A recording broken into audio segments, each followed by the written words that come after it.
Hello, boys and ghouls, freaks the fright, maniacs the macabre. It is your host with the most, Benjamin Dutil, from the Horror Heathen YouTube channel and the South Jersey Horror Podcast. Today, I have one of my favorite actors on the show. He is in one of my all-time favorite Halloween movies called Haunt. He plays Ghost, and he is such a very talented actor. So many movies he's been in, and I love this guy because, like I say, he's very talented, quite the impressive resume, and I'm so glad that he is on my show today. I have Mr. Chaney Morrow, who you all know as Ghost in the movie Haunt, and also who portrayed John Malum in the remake of the Shift movie called Malum, which came out this year. And Angela, no, you are my 75th guest on my show. Oh, So, right on, man. Lucky so number 75. Tricorder, I love it. This is great. I'm getting up there. So a quick bio on you, if you could provide to the audience of who you are, where you're raised, how you were born, whatever you can tell us about yourself. Uh, well, my name's Chaney Morrow. I grew up in Dayton, Ohio, uh, pretty much my entire life. I went to art school through high school up to college, where I focused on theater. And I also played a lot of music at the time. Um, got my sort of my made the jump to film from theater. Um, and a slow process made that jump and been able to make a few films that I'm really proud of up to this point. Beyond that, if there's ever any questions about me, I'll answer them. I said, I don't know how specific to get on the bio thing. I know that's perfect. I love it. Like I said, you were in the movie Haunt, which I absolutely I fucking love that movie because I watch it every year for Halloween. Um, and the role John Michael Malum, was it Michael or Malcolm? I can't remember, but John Michael. Michael Malum in the movie Malum is supposed to be a remake of The Last Shift. So, comparing the two, I would have to say that Malum is so much better. It's Thanks. 200 times more of the supernatural aspect, and I love it. Um, so just a few questions about this movie and how you were involved and how you were chosen. Um, how did you hear about this role and what inspired you to audition if you had to audition for it?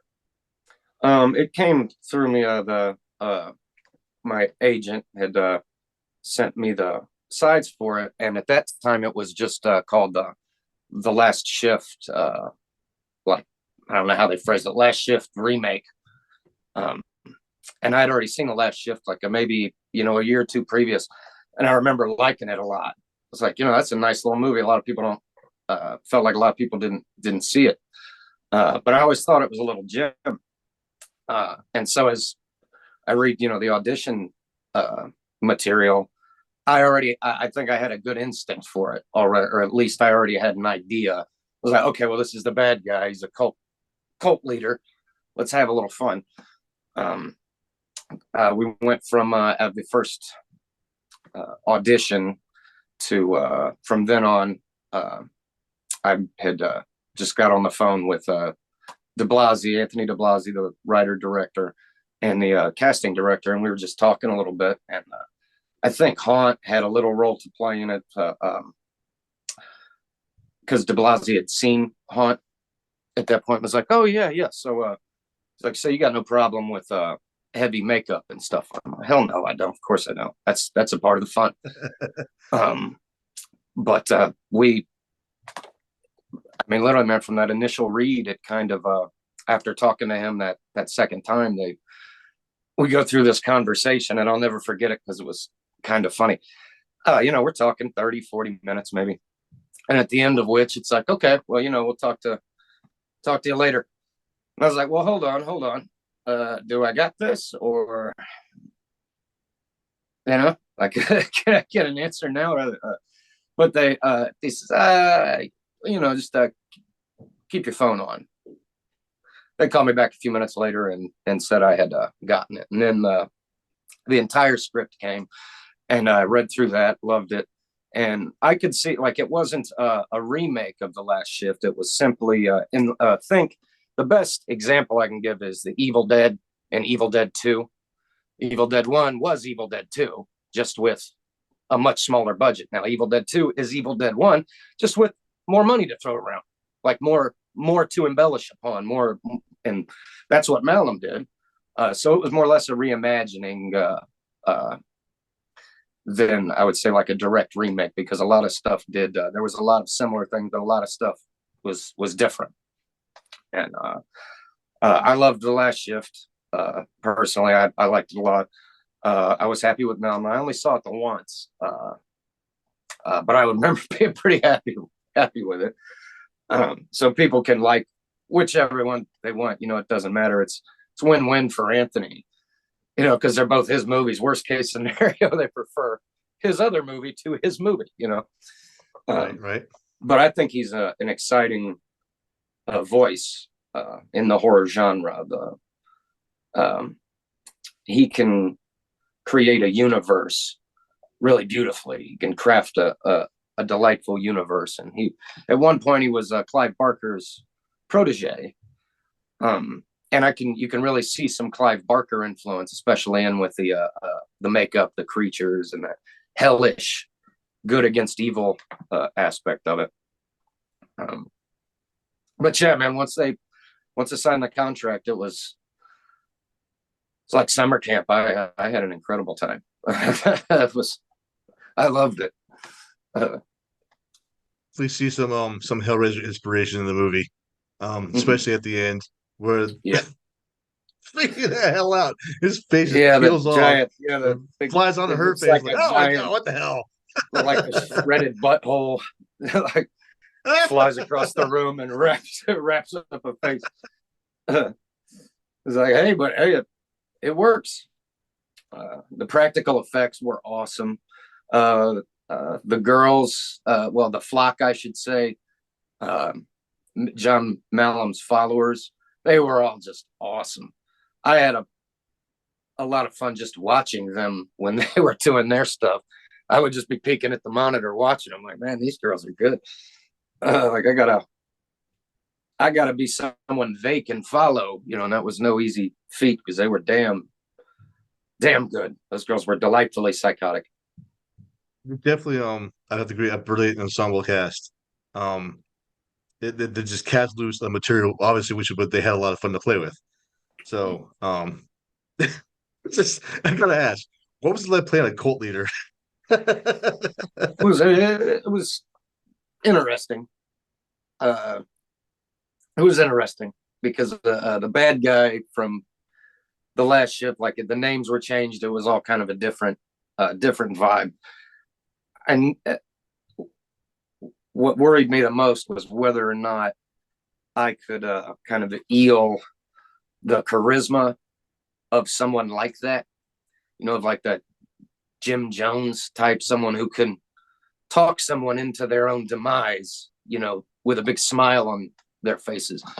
That was the biggest challenge, was creating a charisma that didn't feel like I was chewing the scenery, and really twisting the mustache, like, I'm the bad guy. I wanted it to be organic. And I actually looked into televangelism a little bit. Was kind of watching all these videos because it's kind of similar to me in that regard. But like because I mean, whether you agree or not, whether it's your thing or it isn't, these people are so charismatic that they fill a damn baseball stadium full of people just almost like blindly, like, yes. So I wanted to be that guy, without, being a, chewing the scene villain, like, yes, I'm bad guy. Look at me. To me, it felt more like a Charles Manson kind of vibe. Yeah. Of course, that's in there because Manson was, a king of that manipulation of talking people into absolutely heinous shit for heinous reasons. Uh, but I mean, he did it. So I mean, the charisma that he had, is frightening. Um, but yeah, I mean, he definitely came to mind uh, while while preparing. Well, there's a lot of twists and turns in this movie, and the first time I had a hard time keeping up with it, so that's why I had to watch it again this morning. So, like, I'm like, what am I getting into here? So, and my girlfriend sitting next to me, she's like, I really don't want to watch this, like, but you kind of have to understand it. So, Yeah, yeah, yeah. I mean, she's not into like the whole gore stuff, but she can sit there and watch Saw, but not this movie. I'm like, are you kidding me? Because it's Ooh, pretty much the same damn thing. It's- yeah. And the saw is like, well, depending on which saw it was it first one? she watched all of them. I So, was like, those progressively seem to get way more violent, like as they go. So yeah, to start her with like part 7 or 8, like, oh, that's a straight to the finale. the another thing that I captured while watching the movie is I love the matter of the energy, the density, the pacing, the scaling. It even the reflection of the music with the women singing like the whole chorus shit going on. It's scary. I mean, it's what makes the movie tense, suspenseful, dramatic, and the foreboding. I love the foreboding in the movie. If you notice that there's a lot of foreboding. Um, the lights flickering, the blood of the walls, everything was just so done so well. It was all phenomenal. Um, Essentially, the abandoned police station was like I don't know, a labyrinth of death. Yeah, yeah. That was a fantastic location because it was Louisville police station that had been closed, and they opened another one. But this was an abandoned police station. They were able to set up shop in there, and the interrogation rooms were a lot of fun. Walking through the jails itself is awesome, and uh, it adds to the authenticity. It's so much easier to be there than in front of a green screen. Speaking of That's the fun, interrogation the acting. rooms, That's where you really get the fun of it is being there, doing it. speaking of interrogation rooms, the video of you staring in the camera. Holy shit, dude. I had to pause it for him. I was like, man, this guy's really getting into my soul, man. I had to stop watching this for a minute. And my girlfriend just tapping on her phone, like, watch this, watch. She's like, no, no, I don't want to. He might maybe do something I don't want to do later. I remember that day very specifically when we did the interrogation rooms because um, the girl or Clark and Monroe, they went before me, so I was kind of able to watch them do their bits, and it raised the bar like wild. I was like, oh shit, okay, I'm silently just drowning in nerves, and then it costs time to come to set fear. But I remember just like looking in the mirror, like, all right, man, shit or get off the pot. Like Right. it's man up. Like don't give them a reason to take away your actor card. Don't get fired. Uh, Walk into the room, man, and just kind of let it go. And De Blasio's so much fun as a director, man, because he communicates what he wants so well with such ease that it never felt pressure, anything like that, man. And he was just he was pleasant all the time. And yeah, those interrogation scenes were a trip. Well, you're definitely Oscar material. So you definitely need to Thanks, get an man. Oscar for that. Because if they don't give you an Oscar for that, I'm gonna write to them. I'm gonna petition that shit. I'm telling. Yeah, ask the Academy why they didn't accept my application to be the janitor at the awards. It's like, man, I'll sweep the floors. No, man. So, were there any favorite scenes in the movie that you did? Uh, the I said I saw it the once in the theater, My favorite bits are probably uh, part bits with Jessica Sula. I really liked her performance in that. I thought she was uh, had backbone like for days. She was never like terrified and quivering. And if she did get scared, well, some really intense shit happened. I thought she held her shit together pretty well given the circumstances. um, but I had the the phone. There was a one phone bit in the movie, and I can't remember which one it is specifically, but when they were filming it, they were filming her portion. And de Blasi had got a hold of me and said, "Hey, would you mind calling at this one time, and would you do the scene with her over the phone?" And I think it was the final phone conversation where it's revealed that it's been him on the phone the whole time. But I was in my garage, and they'd be like, right, ready, rolling, action, and then we would have the conversation. Cut. We'll call you back. We did that a couple of times, but if I'm not mistaken, that bit that's in the movie was a take that I did in my garage. If I'm not mistaken, I'd have to clarify that with Anthony, but that was a lot of fun because I was just in my garage with my own stuff, and I couldn't see Jess, but I could hear her. I could hear her, and each take was just better than the last. That was a lot of fun because the pressure of the scale of it, like, I'm alone in my garage. I don't get more comfortable than that. Yeah. I mean, that was probably the funnest part to do. I mean, I think during the entire movie, I thought it was like the actual cop on the phone with her talking to her. Yeah. But it was really you doing it. So until the part came was you like, "How's your mother doing?" And she's like, "Wait a minute, how'd you know my mother's in the police station?" I was really excited because I saw it with my parents. I was excited. Now they could tell, so they could tell immediately that it was me on the phone. They said, "Oh, that's you, dude. We know your voice.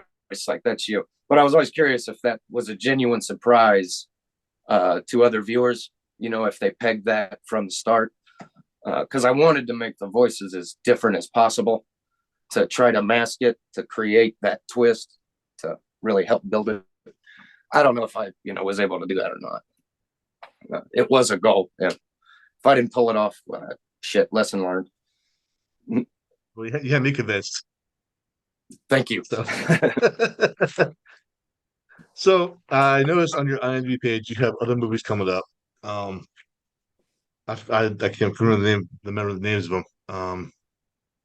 There's one called Deadly Endings. Yeah, that's still in the very early stages of pre-production. That one there. So there aren't really their boots aren't on the ground yet for that one. You know what I mean? But coming up, there's I believe The Mutilator 2 is on the way. A movie I co-produced, written and directed by L.C. Holt, called Watchdog. That is underway. That'll be with us soon. Wildcat, the Ethan Hawke film about Flannery O'Connor. That should be on the way soon.